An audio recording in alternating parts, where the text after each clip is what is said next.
Hello दोस्तों, welcome back to my channel. आज की कहानी है लालच बुरी बला है। एक आदमी था जिसका नाम था राकेश। वह बिज़नेस करने के लिए लखनऊ पहुंचता है। फिर वहां पहुंचकर वो सोचता है कि यहाँ मैं कौन सा बिज़नेस करूं। फिर वो शाम को चाय पीने के लिए बाहर निकलता है। वह देखता है ट्रैफिक पुलिस सभी को रोक रहे हैं, तो ट्रैफिक पुलिस ने उसे भी रोका और तब उसने कहा, क्या बात है सर? ट्रैफिक पुलिस ने कहा कि तुमने हेलमेट नहीं पहना है। तो उसने कहा, गलती हो गई सर, मुझे माफ़ कर दीजिए। तब पुलिस वाले ने कहा, तुम्हें फ़ाइन लगेगा। तो वह पूछता है, कितने रुपए? तो पुलिस वाला कहता है 500 रुपये। फिर वह उसे दे देता है। फिर वहाँ से वह चल देता है। चाय पीते हुए उसे एक विचार आता है, क्यों ना मैं हेलमेट की ही दुकान खोल दूँ। ये सोचकर वह एक हेलमेट की दुकान खोलता है। दुकान खोलने पर उनकी बिक्री भी अच्छी होती है। फिर वह एक स्टाफ रख लेता है जिसका नाम रहता है राजू। धीरे धीरे राजू दुकान का सारा काम सीख जाता है। एक दिन राकेश कहता है कि मैं बाहर जाऊंगा, पूरा दुकान तुम्हें ही संभालना है। तब ऐसे कुछ दिन बीत जाते हैं।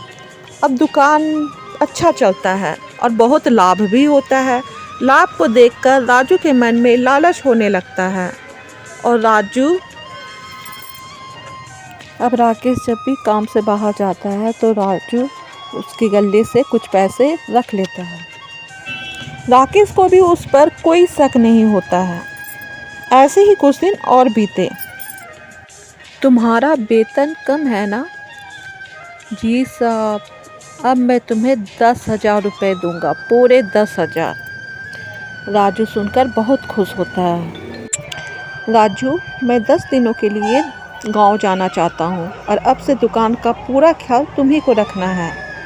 तब राजू कहता है, जी साहब, मैं दुकान का अच्छे से ख्याल रखूंगा, अब निश्चिंत होकर जाएं। राकेश के गांव जाते ही राजू हर दिन के बिक्री में से आधे पैसे अपने पास रख लेता था। जब राकेश गांव से लौटा तो वह सीधे दुकान की ओर गया और कहा कि राजू, कितने पैसे की बिक्री हुई है 10 दिनों में?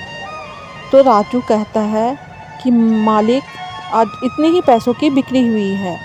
इन पैसों को देखकर राकेश कहता है कि पैसे तो बहुत कम हैं। तो राजू कहता है, क्या करूं मालिक, इतने ही पैसे हैं। राकेश कुछ नहीं कहता, घर आता है। जब घर आता है तो वो उसकी बेटी बोलती है, दिव्या, कि क्या हुआ पापा, क्या बात है? तब राकेश कहता है कि क्या कहूँ बेटा, लगता है हेलमेट की बहुत बिक्री कम हो गई है। तब दिव्या कहती है, शायद राजू पैसे चुरा रहा होगा पापा। तो राकेश कहता है, नहीं दिव्या, ऐसी बात नहीं है, वो तो बहुत ही अच्छा लड़का है। तब एक दिन दिव्या दुकान खुलने से पहले किसी को लेकर जाती है और सीसीटीवी कैमरा लगवा देती है और इस बारे में वो किसी को नहीं बताती। राजू तो वही कर रहा था, रोज़ दुकान की बिक्री में से आधे पैसे रख लेता था। ये बात सिर्फ दिव्या को ही पता थी। फिर दिव्या ने ये बात अपने पापा को बताई। जब राकेश ने सीसीटीवी कैमरा में देखा राजू को चोरी करते हुए तो उन्हें तो विश्वास ही नहीं हुआ। फिर उन्होंने जाकर राजू से कहा कि राजू, सारे पैसे तुम चुरा रहे थे रोज़।